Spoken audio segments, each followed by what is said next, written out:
Daisy Reyes Fernandez, born August 6, 1959 at Davao Daughter City. of Mrs. Eufora Ibanez Reyes and Mr. Jose Reyes. Youngest of 8. The most beautiful. A declaimer but never a winner. Campaign manager of the student council because of her being talkative or being diva. Always a class treasurer. Got a degree in BSBA accounting. Mga komedyante. Sister na talagang very thoughtful, napakabait.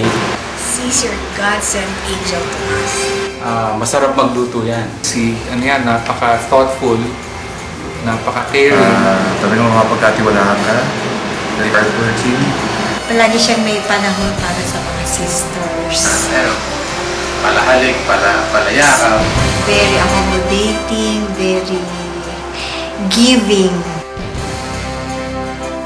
The gold and the old.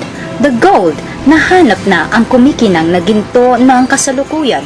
The old, ating sasariwain ang tamis ng nakaraan. The gold, asawa, daig pa ang nakahukay ng ginto. The old, relasyong nagdaan sa apoy, kumikinang ngayon. The gold, witness of gold, malalaman. The old, mga lumang nakagisnan, hindi kumukupas, lahat ilalahad sa HSN, hottest sister ngayon! Pilipinas, we are now celebrating the golden years of our hottest sister. Be with us as we talk about the gold and the old. Paano nahukay na lalaking ito ang gintong babaeng ito? Samahan niyo kaming kiligin habang sinasariwa ang kanilang pag-ibig. Now na! Wala kaming ligawan stage sa Sister Daisy. Wala akong sinabi sa kanya, mahal mo ba ako? Wala ka sinabing, mahal kita, yes, ganun, wala. Hindi talaga love at first sight eh. Doon sa klase namin yun, meron akong nililigawan talaga ng barkada namin na kilala rin niya yan, magkakabarkada kami, yun talaga nililigawan ko. Naging lang kami niyan nung nagsama kami sa project, sa school, sa subject na yun, no? Nagkapalitan ng number kasi siyang ex-boyfriend. So yung exes sa probinsya pa tayo sa Davao pa yun. Pero yung guy, nag-asawa na. Nung malaman nandito sa Manila, si Sister Daisy, sinusundan siya para meron siya stalker. Sabi niya sa akin, mag-pretend lang daw kami na boyfriend-girlfriend, paglalabas, iatid ko sa kaya, para hindi na lang siya, para hindi na lang siya sundan. Tapos totoo yung mga pinubola na Sister Daisy noong araw. Pag-gimmick lang yun para mapalapit sa akin. Kasi, yaya ako na mag-sine, no? Minsan magkakating classes kami sa gabi, nanonood lang kami ng sine. And, yun na yung nagkaroon, MU lang, gano'n. Grabe boy! I just discovered na dati pa pala nauso ang MU. As in mag-uy? Nakakatawang isipin, Casey. There's all pala ng word na MU. The gold. Asawang makahanap ng ginto, ilalahad ang value nito. Samahanin natin siyang kumalates. Mama! Kung i-scale ko siya ng 1 to 10 as a partner, I would say number 10 siya. Yung mga pagkukulang ko sa bahay, sa family, napupunuan niya. Meron siyang self-confidence dyan. Hindi siya nagsiselos. Siguro yun din ang hinahanap ko na hindi masyadong possess. Hindi ka possess, hindi siya possessive.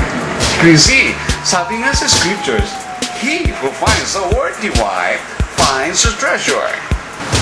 Oh my gosh boy! Rich na rich pala ang hobby ko!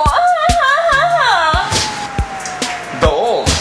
Sa buhay may asawa, di nawawala ang panahong dalang ka sa pagsubok. Alamin natin kung anong apoy ang nagpakaintab sa relasyon ng dalawa. Now na. She can handle all the trials in life except yung bababae. When he started joining the community, siguro yung first 2 o 3 years, nandiyan pa yan, no?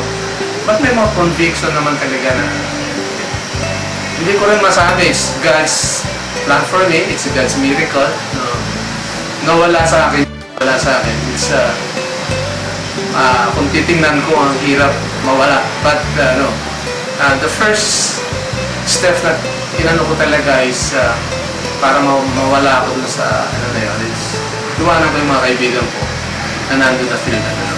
Kasi ito pag naglalakad kami, holding hands, o kasi nakaharap siya, ay nakahawak sa akin or nakakabay ako. Hoy, aaminin ko.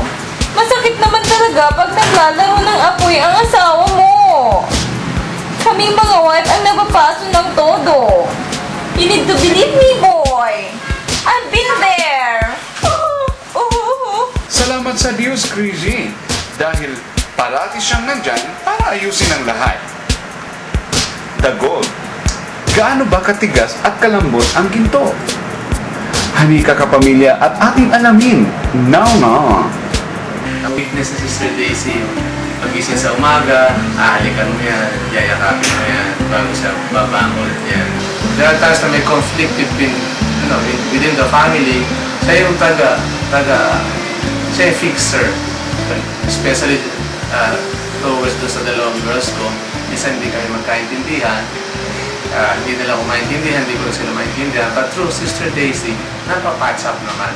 Yung gumigising ka ng morning, na para magluto ng breakfast, hanggang sa nagmamadali ka umuwi para pagluto kami ng dinner.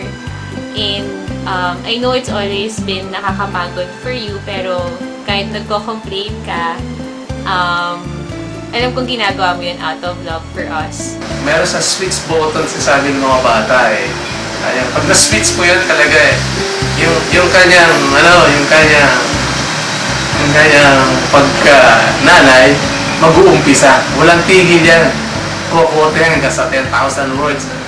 It's Mom's Day pag Sunday kasi ang ingay-ingay niya, morning pa lang ang ingay-ingay na ni Mommy. So, yeah, nagagalit siya sa amin kasi ayun, nasa higaan pa kami at nasa harap ng TV. Ayun. Yung dumi sa bahay, yung mga kalat ng mga bata. Tapos yung mga, nag-ano pa sa paglilinis ng bahay, paglilinis ng toilet, may mga schedules kasi kami na maglilinis ng toilet. And even me, pagka yung marumi yung kwarto namin, no, pati ako, nasasama na dyan. Ay, naku, boy! Girls are really girls! We hate dirt! It's yucky kasi! Crazy, minsan kasi sa pagod ng tao, they rather rest than clean up. Di ba? Naku, boy! Kumukontra ka na! Mess lang yun, Crazy. The old. Paano ba pinapatibay ng panahon ang relasyong nabuo na sa simula pa lang? Ang nakagisnan ba ay di talaga kumukupas? Pakinggan natin to. Mama. Malambing na tao yan sa mga bata. Kahit sa akin, malambing yan. Ako lang hindi masyado. Mga parlor, mga girls na sasama niya, magpapagupit sila the whole day. Ang malambing si Joshua. Hanggang ngayon, second year college na yun, yumaya ka pa yun, mahalik pa sa mami niya hanggang ngayon. Namiss ko tuloy ang aking ina. Ma, kung nakikinig ka, mahal kita. Ay! Touch naman ni boy! Secrets and Revelations. Revelations, mga celebrities na di umano'y gumagaya o ginagaya ng ating Golden Star, i-reveal na. Secrets na tinatago, uungkatin na. Revelations, mga relasyong binuo, ipapahayag. Secrets sa pagsubok at tagumpay, ilalantad. Revelations of friends, wishes, and prayers, hindi na isisikreto sa pagbabalik ng HSN Hottest Sister ngayon!